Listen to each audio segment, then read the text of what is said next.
Aghora 2 Kundalini by Robert E Svoboda. Introduction. The study of philosophy without a longing for liberation is like dressing up a corpse. Tripura Rasaya. In earlier times, when esoteric knowledge was under jealous guard, a spiritual aspirant usually had to endure years of patient waiting before being taught.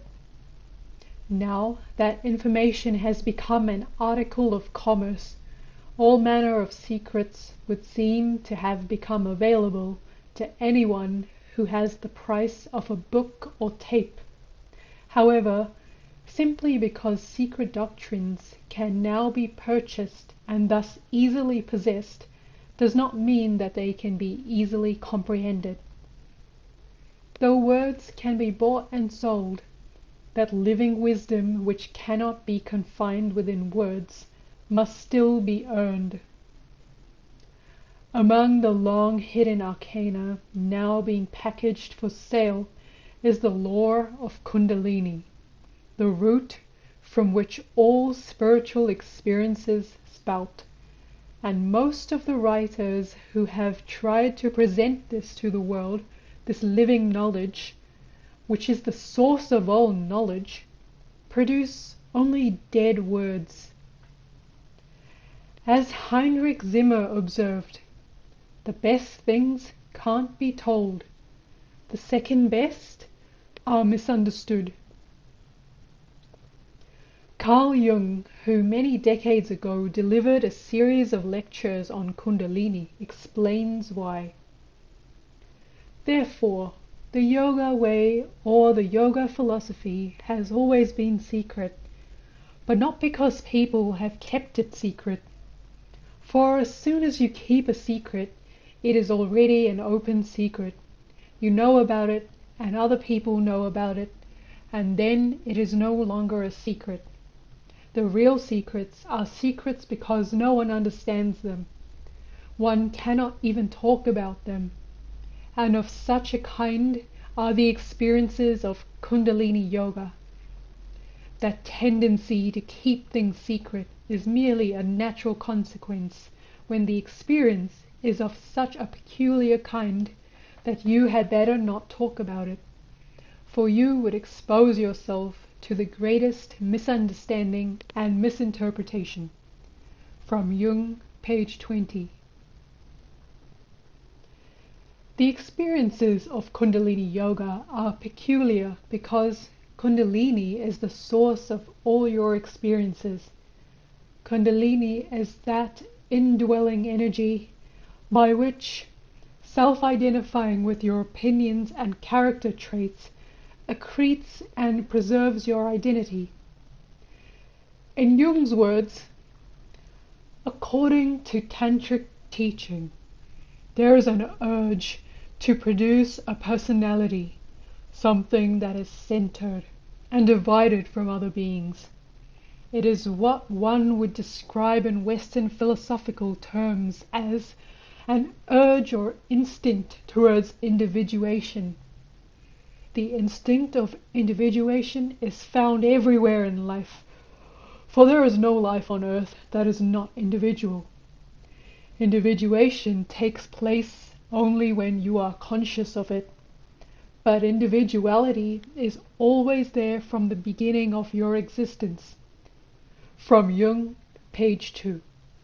So long as the urge towards individuation is mainly directed towards benefiting your own limited, temporary individual self, it is called ahamkara, or egoism, the force which makes it possible for you to unquestioningly accept the world as it is on the surface. The same force is called Kundalini, when it turns away from the mundane and towards the spiritual, the permanent and external. After Kundalini awakes, it becomes impossible to continue believing that external reality is the sole reality. Ahamkara makes you who you are now. Kundalini makes you into what you will become. Kundalini has remained secret for so long because, as Jung notes, it cannot be understood. It can only be experienced. The process of spiritual evolution cannot be objectified and separated from the subject who evolves, for Kundalini functions simultaneously as descriptive consciousness, as the thing described, and as its description. Since human language is made up of subjects and objects, descriptions of Kundalini tend to be skewed either towards objective comment on the experience, which devitalizes it, or toward description of the raw subjective experience itself, which is usually distorted by the experiencer's mental imbalances, stresses, and fantasies. Among the writers who have made valuable contributions to the literature on Kundalini are Sir John Woodroffe, who also calls himself Arthur Avalon, an Englishman who was initiated into tantra while serving as a judge in India, and Gopi Krishna, a Kashmiri Pandit who suffered terrifying consequences when his own Kundalini was awakened before he knew how to deal with it. While neither perfectly conveys Kundalini's incomprehensible secrets, since their words get in their way, here and there in inspired passages, Kundalini's radiance flashes momentarily through, like lightning through a somber sky. These accounts succeed, albeit partially, because their information has not been lifted out of context. Kundalini can be understood solely within the context of Indian culture. But ever since the time of the early Theosophists, most Western interpreters of Kundalini, unfortunately, in order to import their own systems of psychology concepts, which they believe to be tantric, have not hesitated to assign to tantric words denotations which often vary significantly from their original meanings. Jung himself borrowed concepts from Kundalini Yoga, including the very concept of Kundalini, which he called the anima, and so he bears some of the blame for this situation. At least he was more forthright than are most distorters of Kundalini. From Jung, page 9.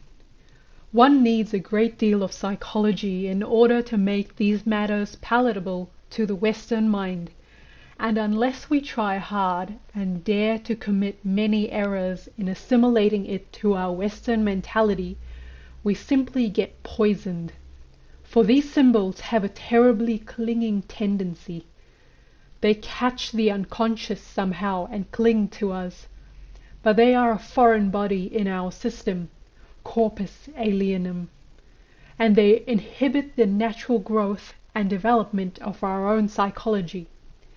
It is like a secondary growth or poison. Therefore, one has to make really heroic attempts to master these things, to stand up against these symbols, in order to deprive them of their influence. Perhaps you cannot fully realize what I say, but take it as a hypothesis. Though it is more than a hypothesis, it is a truth. I have seen too often how dangerous their influence may be. From Jung, page 9. Rejecting those concepts that we do not need for a systematic psychological description of Western experiences with the unconscious, Jung rationalized, "We cannot only understand their picture of the world inasmuch as we try to understand it in our own terms. Therefore, I make the attempt to approach it from the psychological point of view. I am sorry to have bewildered you, but you will be more bewildered if you take these things literally. You had better not. If you think in these terms, you will build up an apparent Hindu system with the psychology of the Western mind, and you cannot do that. You simply poison yourself. From Jung, page 13. Possibly those who try hard and dare to commit many errors in order to assimilate concepts from Kundalini Yoga into popular psychology do avoid the fate of many Westerners who have poisoned themselves by dressing their minds in Indian vestments. But while replicas of Kundalini Yoga may function well enough in the external world of consensus reality to be useful psychological tools, they cannot substitute for the real thing when it comes to spiritual development. This is particularly true for those people who, by design or by accident, have broken through some of the barriers which separate objective from subjective reality, and live lives in which waking reality and symbolic reality compete with one another for attention. Such individuals risk being trapped on an unknown ocean in a leaky conceptual boat if they try to rely on psychology alone to carry them safely to shore. An awakening into the reality of the non-physical in a person who lacks adequate prior preparation usually precipitates a personal crisis. Such people may seem crazy, are often thought to be crazy, and sometimes believe themselves to be going crazy, all because they can no longer unquestioningly accept our standard reality. Most of those who lose touch with everyday reality are actually insane, of course, but in a sizable number of cases, the cause is a spiritual crisis. The prophet Ezekiel once heard a divine voice command him to sleep on his right side for 390 nights, and then to switch to his left side for 40 more. From Ezekiel 4:4-6.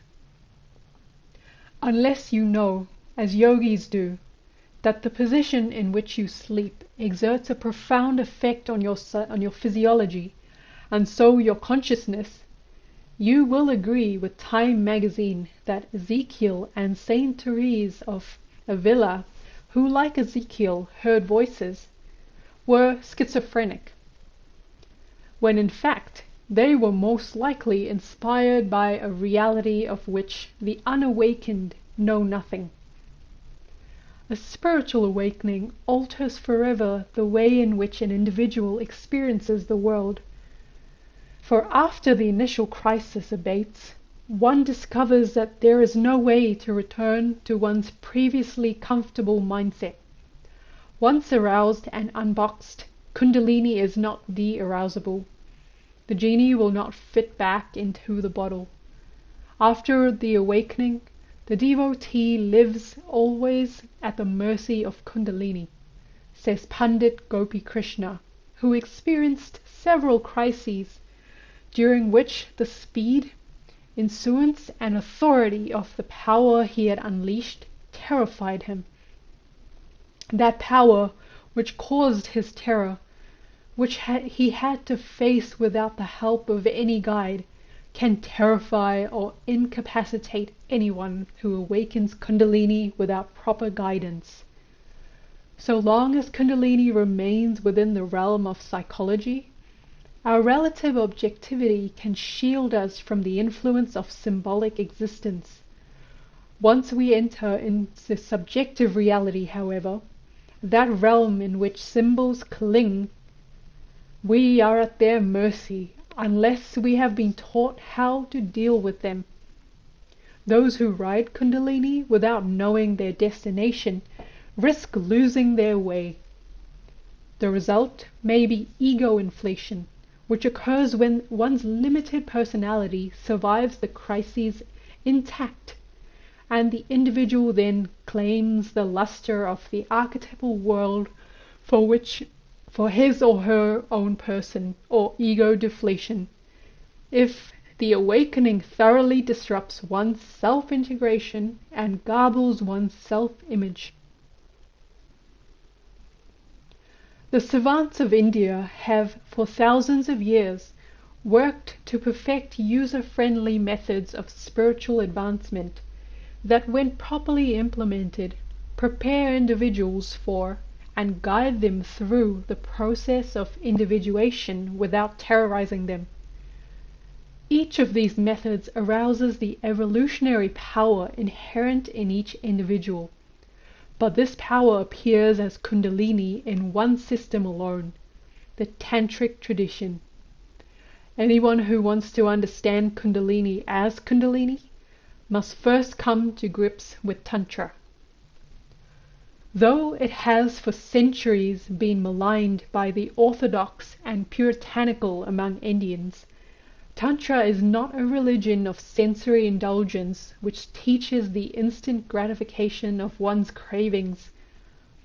A good tantric believes in truth and reality, and in facing of facts, the first of which is the fact that all of us are part of the manifested universe, subject to its laws until we develop the power to redefine ourselves in other terms.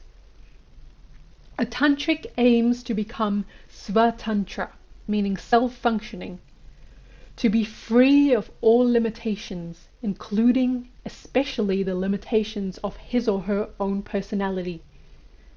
Tantra is not a subject one can learn in school, nor are tantric texts how-to books, because Tantra is not bookish knowledge. It is a living wisdom which must be obtained directly from an experienced practitioner. A good guide, a guru who has already followed the path and knows its pitfalls, is absolutely essential if one hopes to follow the tantric path and arouse Kundalini without calamity. A powerless or ignorant guru is far worse than none at all. One such expert, the Aghori Vimalananda, taught me what I know of Kundalini. His uniquely original way of perceiving the world developed thanks to the awakening of his own Kundalini through a midnight ritual on a corpse. When Kundalini awakened for him, she took the form of the tantric goddess Smashantara, the goddess of the burning grounds, who enables one to cross over from the reality of life to the reality of death. Smashantara, the savioress of the cemetery, enabled Vimalananda to cross over from his ordinary consciousness into states in which he could perceive reality from a different vantage. His experiences at the time of his awakening and thereafter are recounted in my book, Aghora at the Left Hand of God. Aghora summarized the paths an Aghori follows in his or her odyssey from the darkness of unexamined mundane existence into the light of the celestial realms, all the while maintaining consciousness of both. Aghora is a sort of super tantra, a tantra in which all sense of limitation is removed.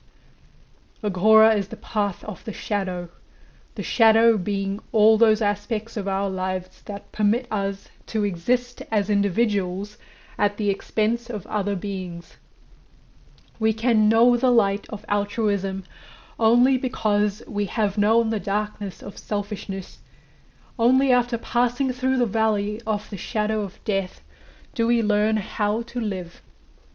Aghoris are psyche explorers who go down into the blackness of their individual conceits to find their way to true freedom.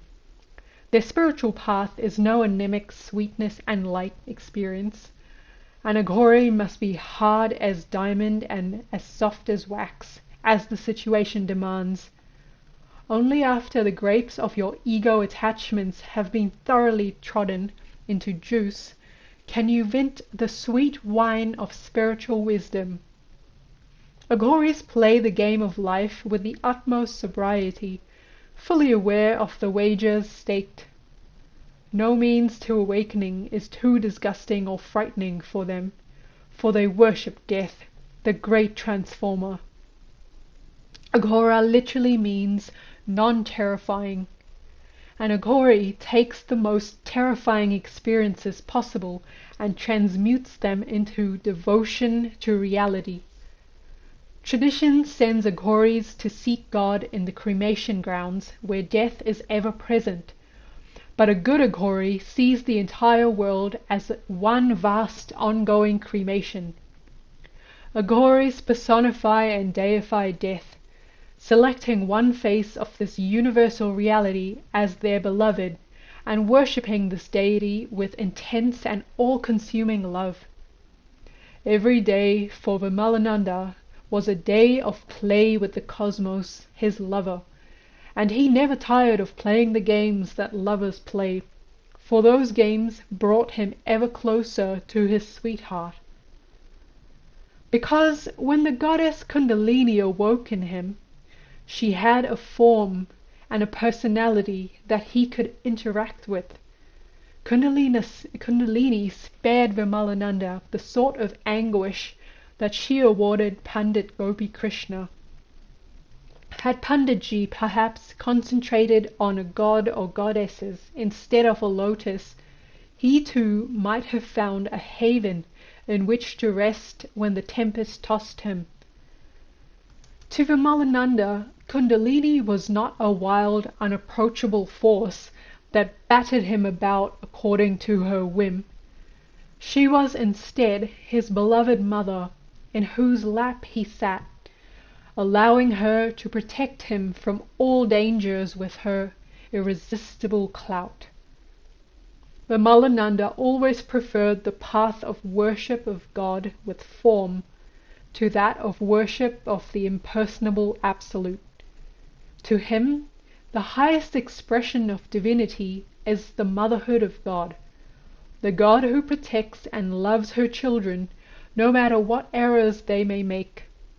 This attitude was, to him, the best of all possible attitudes when dealing with Kundalini, because once you enter into such a mother-child relationship, all fear of damage by the energy disappears.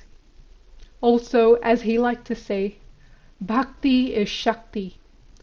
The energy, Shakti, that you put into devotion, Bhakti, to your chosen form of God is returned to you manyfold, benevolently amplified by the universe. As your devotion grows, so does your own personal power, which you are less likely to misuse, since all you can think about is one you love. An Aghori's ache for a vision of the beloved is so fierce that no means to achieve is too extreme.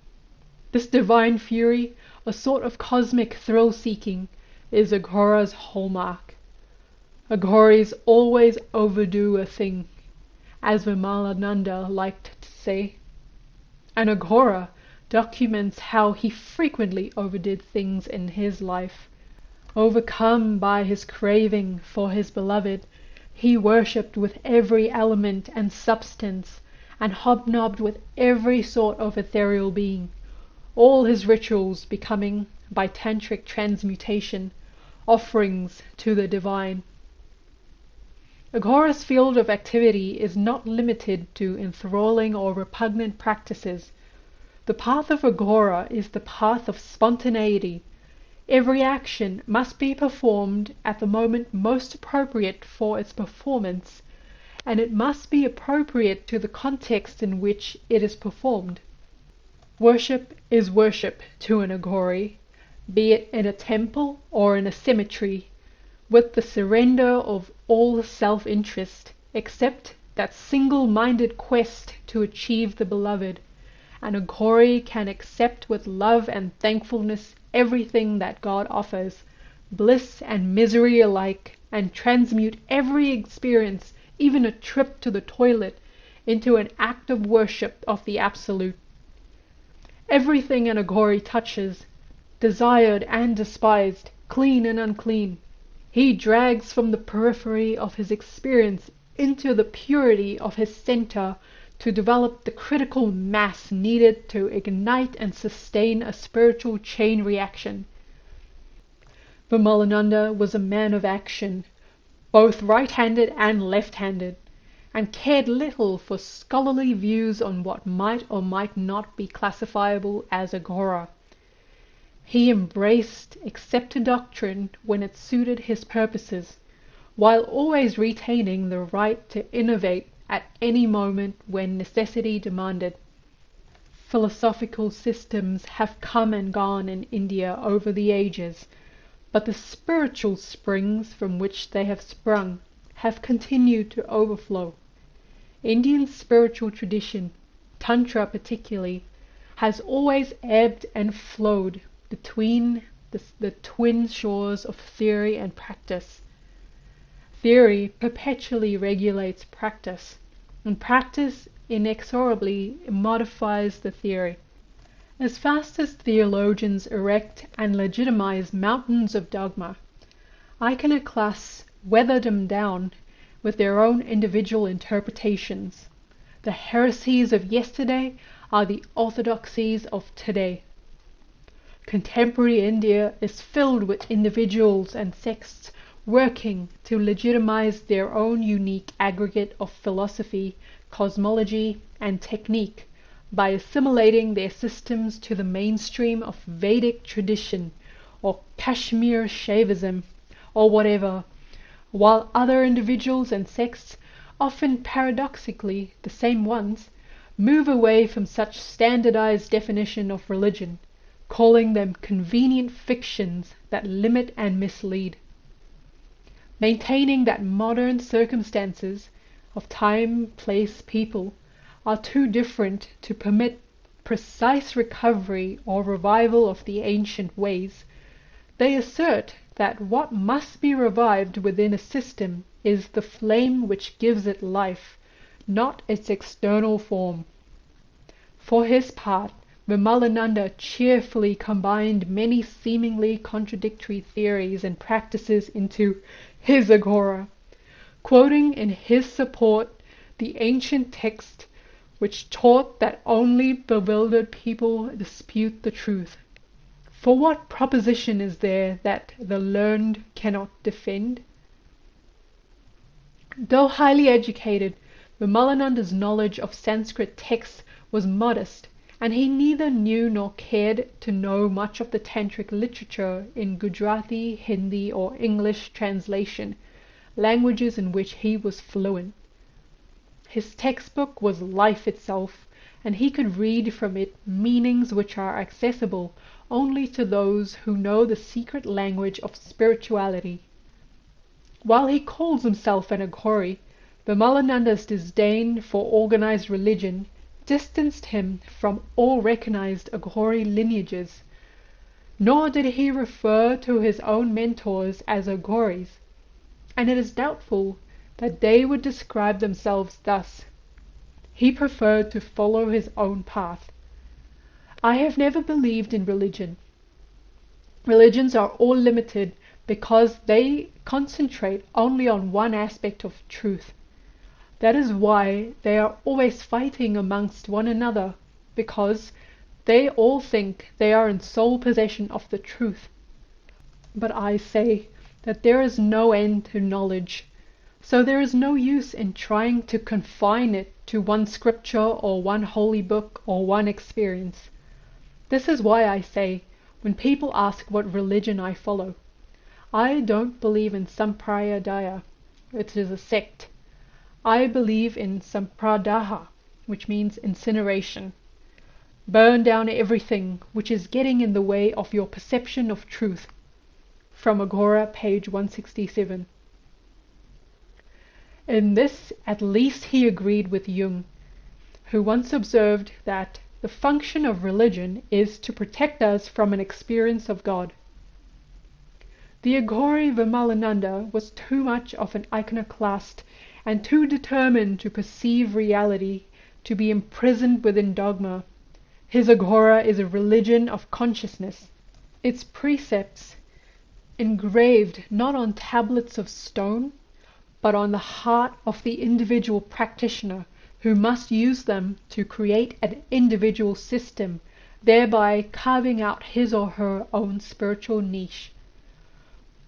There are not now, and there have never been, large numbers of Aghoris abroad in the world, nor did Vimalananda create many.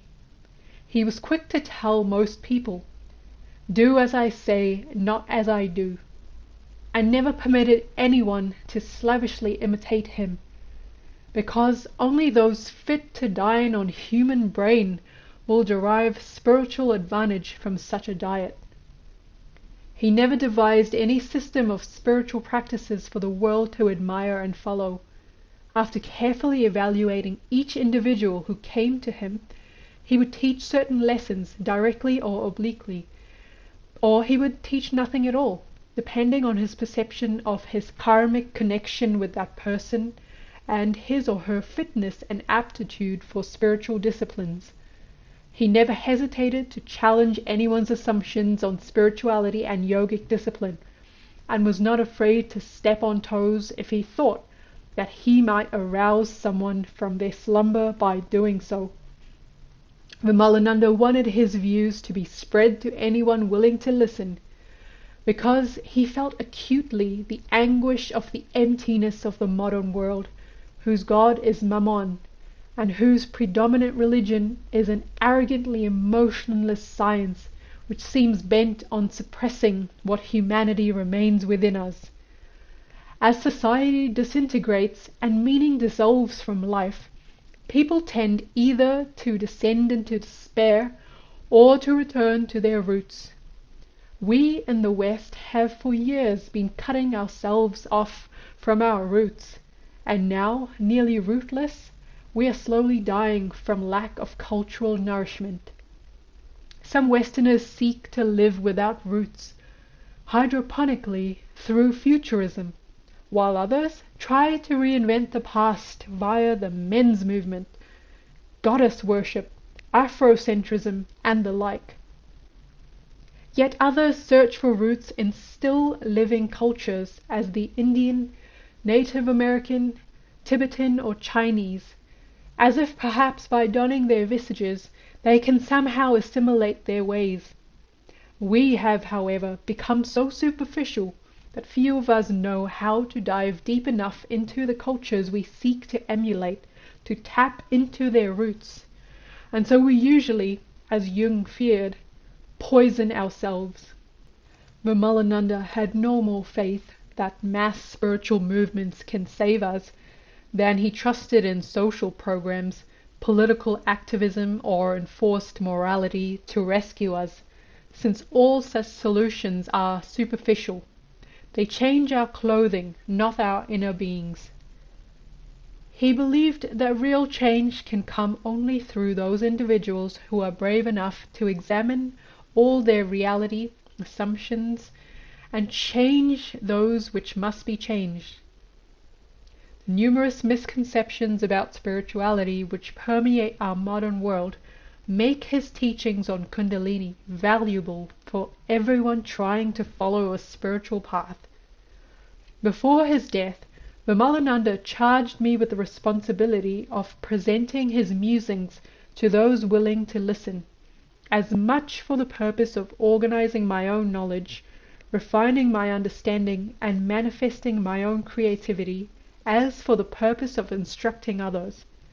He also wanted me to have something solid to remember him by, so that whenever I want to be with him again, I need only open the book.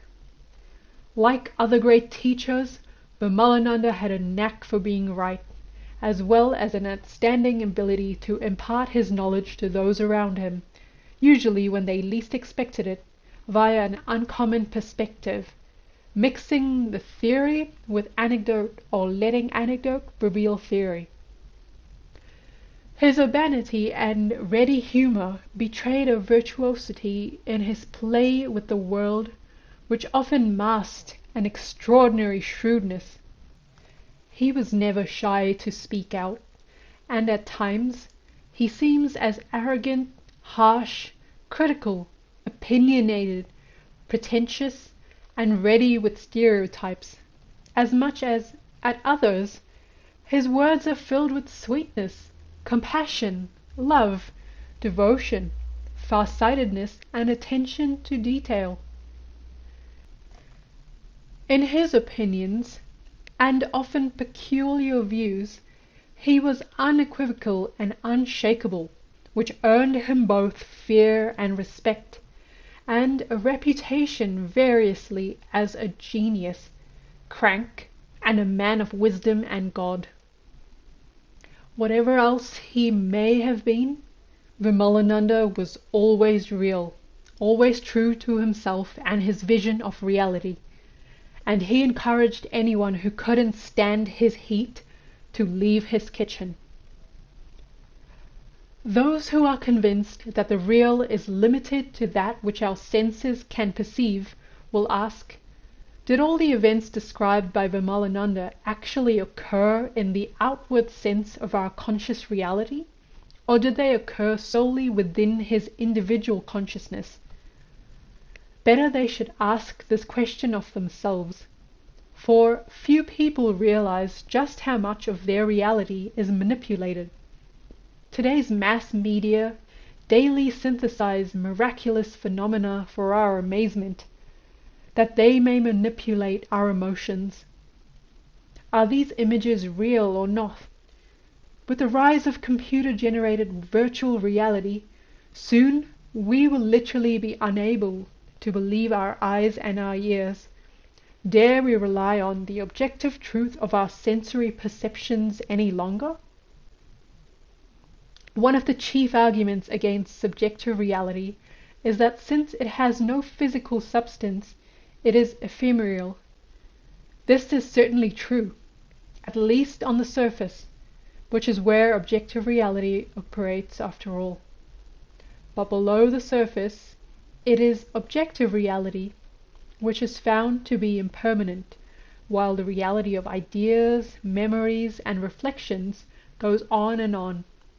The truth is brought home to me regularly in India, where people, when giving directions, often refer to landmarks which were demolished years before. Clearly, a structure's ethereal reality may persist long after its physical form has disappeared. Though all living beings eventually lose their physical existence, they continue to live on in the hearts of those who remember them. Some live on in memory for generations. A few, like Jesus, will live and continue to transform human lives forever. Others, like gods and goddesses of India, are remembered even though they may never have lived in physical bodies. Are they real? We in India believe that they are far more real than humans are, even though their existence may not be provable by methods acceptable to materialistic science. Whether these acts that Vimalananda recounts actually happened in the physical world or not is impossible to say, for India is truly a mysterious country and strange things do happen there. Many people who knew Vimalananda experienced many unusual things when in his vicinity, and most of them attributed such occurrences to him, while he attributed them to the great goddess. I am talking as if I do these things, but in fact it is beyond me to do anything. Only Ma can do it. She does it all. This is the foundation of all my confidence in my abilities. Do I have any abilities? Ha! Everything is from Ma. Vimalananda was an artist of consciousness, and it is enough to know that his experiences were intensely real and true to him, and that they can be real and true for anyone who is open to the possibility of their being so. Every time I reread an incident from his life, it suddenly becomes real for me again, no matter how long ago it transpired, and Vimalananda thus continues to live for me. Vimalananda was convinced by his experiments, as some modern physicists have become convinced by their experiments, that it is really impossible to speak of objective reality without taking the assistance of a subjective observer, a knower. whose observation irrevocably alters the reality thus observed.